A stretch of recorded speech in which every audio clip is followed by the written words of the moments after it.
Hi guys, Beetlejuice here, bringing you another Carnage filled video involving open wheel racing cars from GTA 5, and this time we're going to be starting at the front.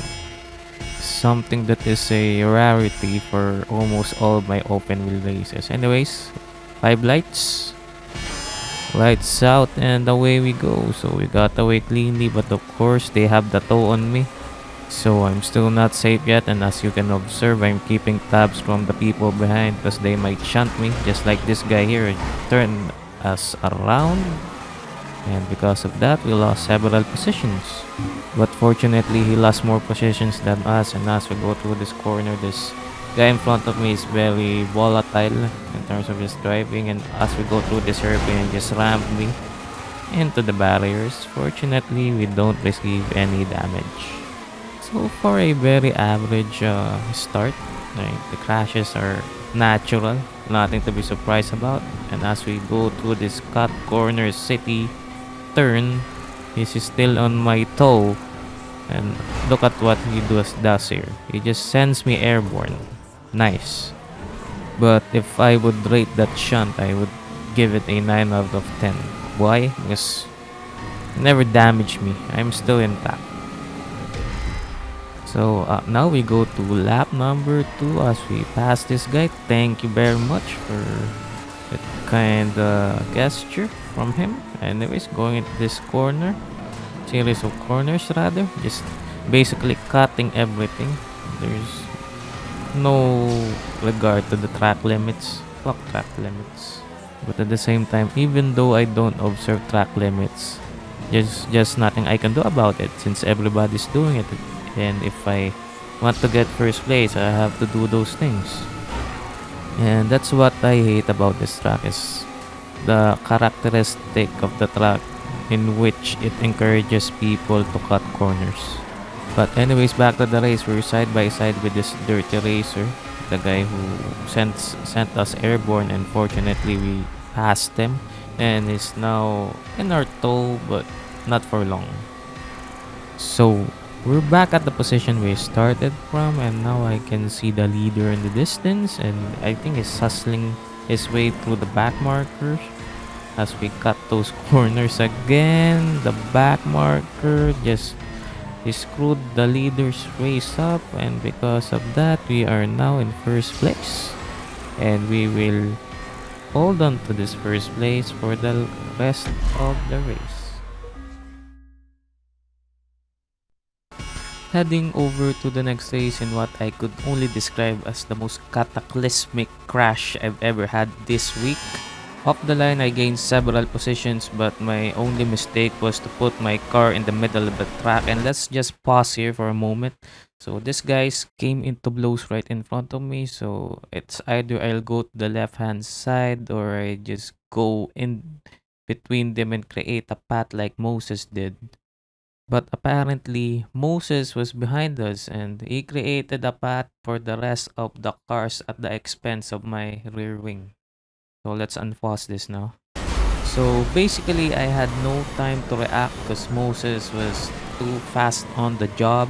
And as you can see, I lost my front wing, so I have to go into the pits in the next lap. And this guy just almost ran us off the track. Fortunately, we didn't fell down. Needless to say, if I were to lose wings, I'd rather lose the front wings, because if you lose the rear wings, you'll oversteer almost every turn. So for me, I'd rather lose the front wings, or I'd rather lose both of the wings, because having only the front wing makes the car oversteery. As you can see here, I'm just really taking care of the car and not turning all the way, because if I do, I will spin out. So opening lap, I had to pit on lap number 2, and I am currently in 10th place, and I'm struggling to drive the car as I hustle through these turns. So fortunately, we're now going into the pits for a new set of rear wings and a set of new hard tires. Now, the reason behind pitting for hard tires is I pitted so early, so I want to stretch the stint as much as possible, and I think hard tires will give me the longest stint I could ever have because it's the most durable out of the three compounds. Anyways, let's just go back to the race. So out of that hairpin, the guy was just so dirty and I made a mistake, and again I lost another set of front wing, unfortunately. So we're down but not out in this race. Anyways, moving forward, this guy is too blind to know where the pits is located, so I had to hit him, and at the same time I got lapped by the leader. So 2 pit stops in the span of 3 laps. Nothing bad. That's life. Things like that happen. But anyway, let's go back to the race. We are on the course of fighting back here.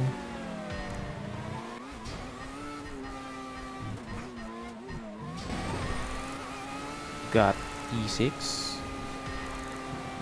And here's the P6 guy passing on a very easy turn for some reason. With that being said, we finished P3 on that very catastrophic race. I couldn't catch the leaders anymore because remember I got lapped because of the constant crashing happening at the back. So let's now go through the next race, and this one doesn't involve cataclysmic carnages. It's actually this the most proper racing I've had in a week. Like it was close. But anyway, we are in pole position. So 2 lights, 3 lights, 4 lights, 5 lights. Lights out, and away we go. Onto the first corner. They have the toe on me. Fortunately, they didn't murder me. Now, into this second corner. We're still alive, but on this hairpin, we got a shunt from behind. With that being said, we lost several positions. We are now down in P3. And try and go to the left hand side for more wood boost. Going now into this medium sweeping hairpin. These guys are still battling hard, battling dirty, and on this corner we got a slight tap on the left rear tire.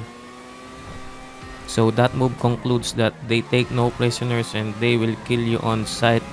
And now going into the next hairpin. This guy got in my way. Fortunately, he didn't hit me. And now we are scrambling away from him, trying to get away from him because I know at the back of my mind that he will try to exact his revenge on me, even though I'm not the one who hit him. But anyways, back to the race. We are chasing the guy in P1, and so far so good. We are in P2 despite the shunts we received on the first lap. Skipping forward to lap number 3, I had the fastest lap. So that's the sign that I'm really trying to push hard and put some pressure on the leader. We're now in P2 currently. And so far it's been really quick. I find it hard to climb back into his rear. And now as we go to this medium sweeping hairpin again, I try to go for the wood boost for extra speed, and now we can see him in the distance here. So slowly but surely we are catching him, and now on this hairpin we are still putting pressure on this guy. Needless to say, skill wise we are on par with each other. Now we have the toe on him now, but I will not pounce yet because the gap is not there, and at the same time trying to lift off, trying to tread carefully and avoid shunting him from the rear. So may I reiterate again that slipstream here in GTA is not actually slipstream. It's like DRS with steroids. We're just staying, like chilling on the slipstream range, going into this hairpin, trying to like buy our time. There are so many laps to go, and as we go on this hairpin, he will negotiate that back marker really quickly. However, for us, as we go down the inside, I think we lost a bit of time, and again, he built a buffer between us with the way he negotiated that back marker quickly. Then again, I think I'm quicker in the corners because I have a max downforce car. Yes, and now I'm almost racing him wheel to wheel here. But still, I'm in the slipstream range. So with the slipstream and the boost, we zoomed right past him.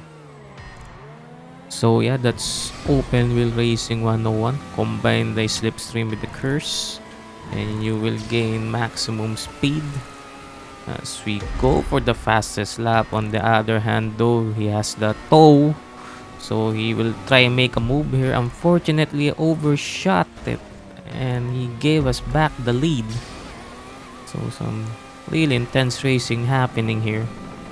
Fortunately, he made a mistake. Right? He could have brake and try to make the turn, but instead he got overzealous and trying to take the lead away from us. So sometimes being smart pays off. And by smart, what I mean by that is being able to distinguish a good move from a not so good move. Maybe like, for example, like what they did earlier, tried to pass me on a sharp corner, and that is something that you shouldn't do. That's why I bought my time and tried to make the best move as much as possible.